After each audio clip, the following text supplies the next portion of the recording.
Hello, this is Titanosaurus Productions, and today I am doing Canceled Kaiju Film Friday, or Saturday now, because I forgot to do it. I'm very sorry about that, because, yeah, these are really fun to do, and I don't like missing out on them, and this is the first time I've done that, so, I'm probably not going to be spotless for the rest of the time, because sometimes I may forget, but hopefully we can get back on track now. But anyway, today is Godzilla vs. Batman, or Batman meets Godzilla was the title. It was from 1968, and the intended release date is unknown. I believe 1968 was the year of, what would it be? The year of, I don't know what the year, it was the year, like, the script was made, or something like that. But whatever, when it was all figured out, when they were trying to make the movie.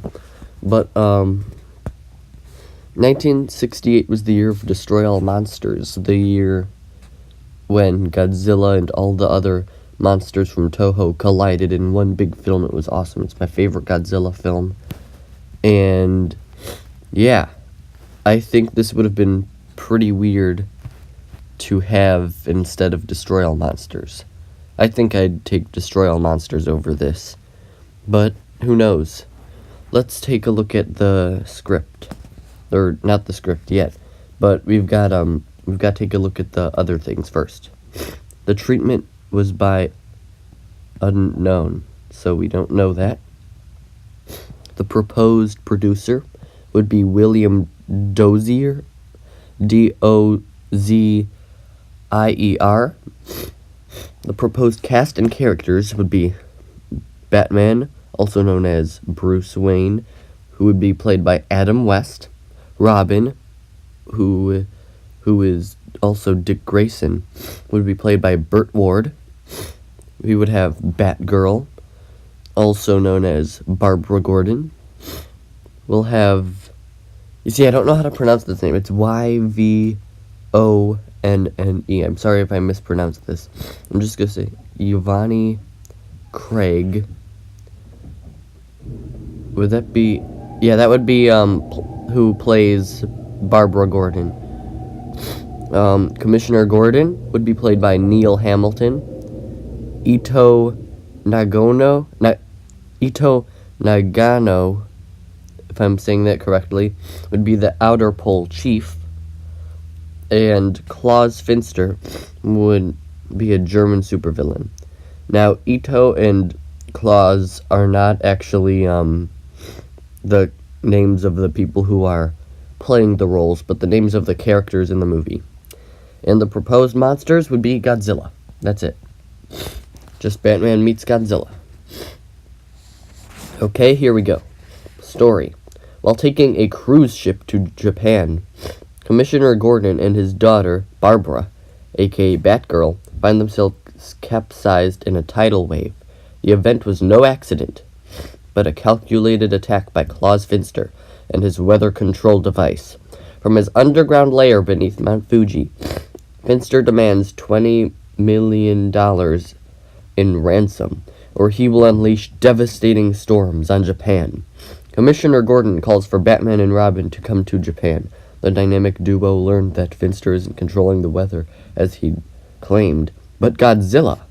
Batman and Robin first encounter the monster in, I'm not good at pronouncing these names. It's ISE. So I'm just going to say Issei Bay, and are surprised to see that the monster is affectionate towards Batgirl. Batman deduces that Godzilla is lonely and creates a Godzilla mating call. Sorry, I'm sniffling a lot. After threatening Tokyo, Finster and his goons roam the deserted city until he is defeated by Batman, Robin, and Batgirl. However, Godzilla is still summoned to Tokyo and before absconding with Batgirl, destroys the Batmobile.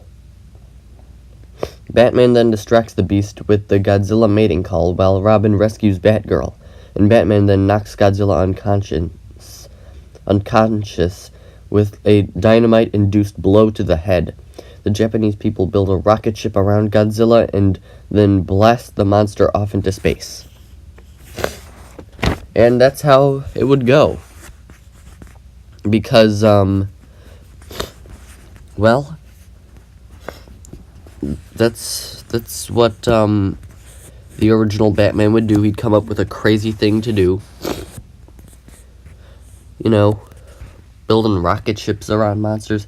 That was actually something that happened in Gamera the Invincible, the first Gamera movie, where how they got rid of him was they built a giant rocket that was under the ground, and then it came up and enclosed Gamera inside it.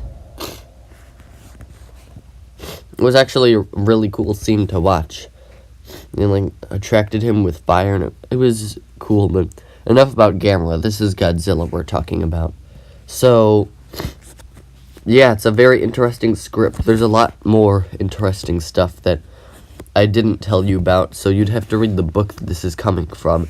And if you didn't know, it's the Big Book of Japanese Giant Monster Movies, The Lost Films, by, what's his name? John LeMay.